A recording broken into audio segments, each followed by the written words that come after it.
to get into this professional school or grad school or whatnot. And I remember I did not want the admissions people looking at my photos partying in Cabo back in the day. Yep. And then going into the interview, literally I went and I like wore like the craziest like, you know, glasses to make me look like I was a Older, school smarter. teacher. Older, Yeah. smart, like no beauty, Yeah. no makeup, hair in a ponytail, hair pulled back. And literally I remember like I didn't want to show any cleavage at all, Uh-huh. and like buttoned the shirt all the way up to my neck. Yeah. It was so ridiculous. But it was like, you look at a photo and it was like, wow, Neitha had no personality. Right. Like, where is your personality? Where's the seasoning? Where's the adobo? Where You is know, the like adobo? where is it at? No, and that's true. I was the absolute same. That was what I call the like, that's that little man uniform. I call it. It really Like, was. We're It wearing was a little man uniform. And here's the thing. What's interesting is there are certain jobs still. So I don't want to pretend that that's not true, because it's still true that you are being watched, because social media is almost forever now. So I think you have to be thoughtful about how you want to be seen. But that doesn't mean that you have to completely tolerate not being yourself. And I think you got to find that happy medium. So for example, if you do have a career in, let's say, government politics, right? True. Okay. It's a good example of like, if you already know that as a young person, you might want to be thinking through, not to be fake, because I think, more than ever, especially in the US, we Especially want real right now. people. We want real people. yeah. We want real solutions. But still, if you think that not having some control over the way that you project yourself isn't important, then that's not the career for you. That's part of it too. It's like, choose the career that makes sense. And also nowadays, the good thing is you can explain it all, because I think we're also changing. The world of work is changing with, you know, we're filming this post-pandemic, or like, you know, after the mega parts of the pandemic, and, you know, people had to work from home, and now people are expecting to work from home. And so there's a different workforce, a different training that the workforce has been trained to behave like. And so, you know, that means like, can you show up on, you know, they call it like, you know, the mullet on Zoom, like, you know, it's party on the top. I mean, I'm sorry, like professional on the top and party on the bottom. PJ you know, bottoms, everybody. And I totally was doing that myself. In fact, I have been since the advent of my entrepreneurship. But yeah, it's like you're just choosing, you know. Right. No, and I want to segue into, you know, the next kind of part to talk about you as a mom and building all of these mega businesses. Take us through that journey, because you're a mama of 3. Yes. Mama of 3, and you Yes. transitioned from corporate Yeah. into now being the brand empress and queen as you are today.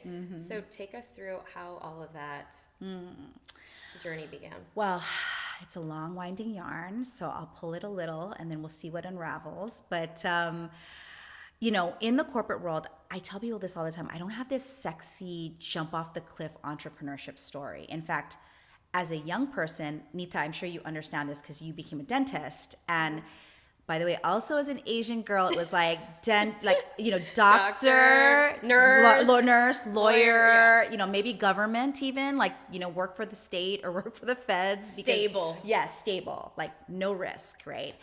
And so I thought I was going to be a lawyer. And I went through high school and college in pursuing that.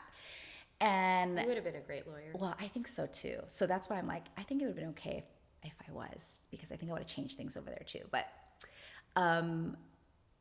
something happened where it didn't work out for me on the lawyer side. And that's a whole nother story that I'll tell on another show. But it was severe enough where I got to a point where I was completely lost when I was a junior in school, in college. And I was like, what am I going to do? Well, fortunately or unfortunately, I was going to school at Santa Clara University, which is in the Silicon Valley. And anybody who was legit got a job in Silicon Valley, right? And so I always tell people I'm not a spring chicken, I'm a seasoned chicken. So I was there when, like, you know, eBay was huge, Netscape was huge. It was the first big IP startup time, like super OG time. So it was a really sexy, exciting time to be in tech. And tech goes through these waves, right? And it was the first big silicon boom. And so I was like, I guess I'm going to be a tech person, right? But I knew that I was always so interested in human behavior. So I wanted to understand why people made decisions. And so I pursued a marketing degree just because of that. Because I figured if I had the skills of a marketer, Yep. which marketing is really the science of human consumption, like understanding why we consume and say yes to things from a commerce perspective. And like, And it's the psychology of how all things move. correct. Like marketing is everything. And I realized how powerful it was to have that skill and understanding. And it was a very, like, it was a fascinating thing for me. So as I mentioned a little earlier, my first job was in copy and whatnot. And that's how that came about. But when I decided that I was going to focus on behavioral sciences, specifically in the marketing realm, I thought, okay, I'm going to work for a big company. I'm going to be the CEO of Google one day. That's literally what I was like. My eyes were set on that. Google was a young baby company at that time. And I was like, I'm going to be them. I remember like Sergey Brin is one of the founders of Google, and they did like, he was on the cover of Entrepreneur. And back then Google was entrepreneurial, you know, not this big behemoth corporation. I like to remind everybody, if you are entrepreneurial, every single company started out in Like a baby. like a baby in a garage across from a kitchen table, like talking about their dreams to change the world or fill a void or solve a problem, right? And just some people choose to create big things, and some people choose to like create bigness inside of whatever their lane is. Anyway, you asked me about my journey. So when I decided I was going to be a corporate person, that was it. I was like, that's what I'm going to be. And so I told you how that happened. Maria influenced me. I moved up the corporate ladder really quick. So I always tell people, like, I had no reason to leave my job. I was making $450,000 a year. Wow. I had a corner office in a high rise with a disco ball in it. Not bad. And I had a parking spot that said Jen MFN Kem on it. Now, it didn't say the MFN, but that's what I thought when I drove up into my, into my parking spot. Yo, I was like, to me, the parking spot was everything. But back to like thinking about how like all of our trophies and triumphs, we tend to get attached to them, right? Mm-hmm. And it's a lot of the reason why we won't shift or change our identity, because it's scary, because especially when you work so hard to achieve, I trust and believe it, I earned those trophies and triumphs because I was working my butt off, and I was a mom at the same time. And so it was like, how did I do it? Lots of help. So it was crazy because without knowing it, I had to get support and help. But it's not my natural nature to ask for help. Right. But because of that, that anchor, really, I had no choice. It was either career or the kids, and I was like, I want both. How can I want both? I always tell people, like, I was like Britney Spears. I was like, I want to be a young mom. I want to be fresh and running after them when I'm like 40, and so I did. I chose the hard route. Like, I was like, oh, here, let me have kids in my 20s and let me go pursue this really ambitious Silicon Valley career, I mean, amazing.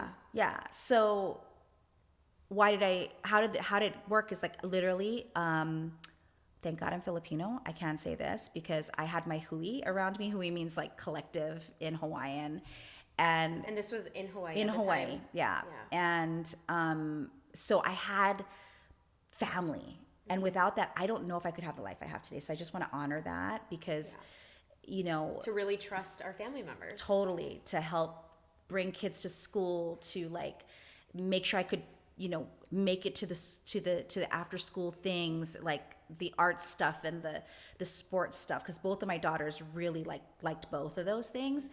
And I had to make trade-offs, And I think so much, when, for those of you listening, kind of transitioning into motherhood, but yet you still are so passionate about wanting to create that next chapter for yourself, because you don't want to get lost and you don't want to just be in the mom role. Like, I know several, mom friends who are like, they get into that mom role and they love it. And then, kind of go back into the like self-discovery to like refine themselves. But then a whole slew are kind of like, okay, I feel like I want to create something now that I am a mama. Yes. And I feel like both of us are in that camp. Yes. Of being able to pay it forward so that our kids can actually see that for us. See you next time at the Brave Table.